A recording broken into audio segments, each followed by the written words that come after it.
Hai teman-teman, salam sejahtera untuk kita semua.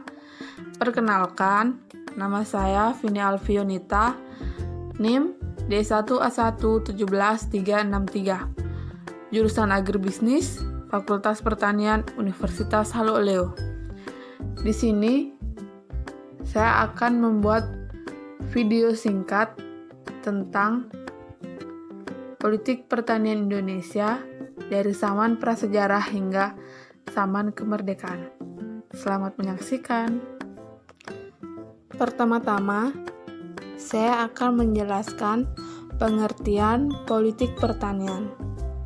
Politik pertanian adalah ilmu yang bersifat multidisiplin, mempelajari keterkaitan antara isu-isu pertanian dengan dimensi-dimensi ekonomi, sosial, dan lingkungan masyarakat, serta terkait kebijakan publik di bidang pertanian dalam lingkup usaha tani, wilayah, nasional, dan internasional. Selanjutnya, kita akan membahas pertanian pada zaman prasejarah. Pada pertanian pada zaman prasejarah dikenal dengan sistem sewa tanah. Dalam sistem pemerintahan tradisional atau adat di Indonesia, rakyat mempunyai kebebasan penuh untuk menentukan jenis komoditi yang ditanam. Meskipun demikian, rakyat membayar atau menyetorkan sebagian hasil usaha taninya kepada penguasa. Hal ini ditafsirkan oleh pemerintah kolonial Belanda bahwa pemilik tanah yang sebenarnya adalah pemerintah. Selanjutnya, kita beralih kepada sistem tanam paksa.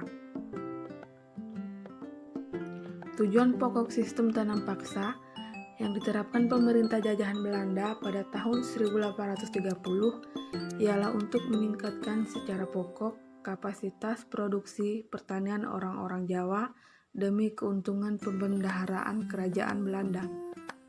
Sistem tersebut dalam menghasilkan laba diiringi dengan kemiskinan yang sistematis dari kaum petani Jawa yang dipaksa bekerja.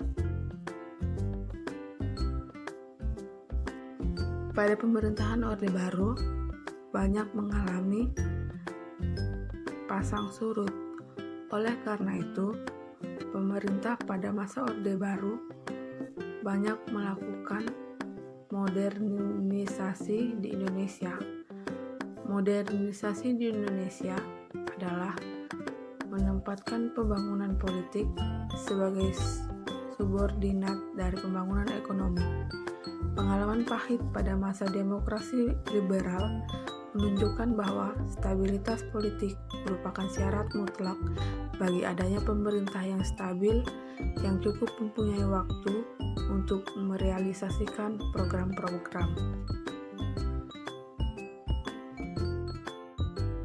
Dan sekarang kita akan membahas pembahasan yang terakhir, yaitu perkembangan politik pertanian pada zaman sekarang atau sesudah kemerdekaan.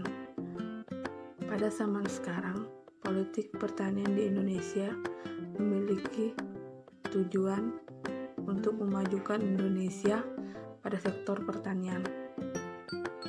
Yang pertama, merupakan jalan menuju keberhasilan modernisasi di Indonesia. Jika hasil dari panen semakin banyak, maka Indonesia dianggap maju. Di Indonesia sendiri, penggunaan pupuk dan pestisida kimia merupakan bagian dari revolusi hijau yang menjadi sebuah proyek ambisius Orde Baru untuk memacu hasil produksi pertanian dengan menggunakan teknologi modern. Yang kedua, optimalisasi hasil pertanian. Konsep pertanian modern tidak hanya membahas usaha untuk pemenuhan kebutuhan pangan manusia dan pemuliaan spesies pertanian, akan tetapi sudah lebih ke arah bagaimana cara optimalisasi usaha tani untuk menghasilkan bahan pangan yang bermutu. Yang sangat diperhatikan dari hasil panen adalah baik dari segi kualitas maupun kuantitas. Yang ketiga, penggunaan konsep yang sudah ada. Peningkatan teknologi pertanian agar pertanian berjalan lebih efektif dan efisien sedang diusahakan. Dan saat ini perkembangan konsep pertanian yang digunakan adalah dengan menggabungkan dari dua konsep awal yang terkesan berjalan sendiri-sendiri.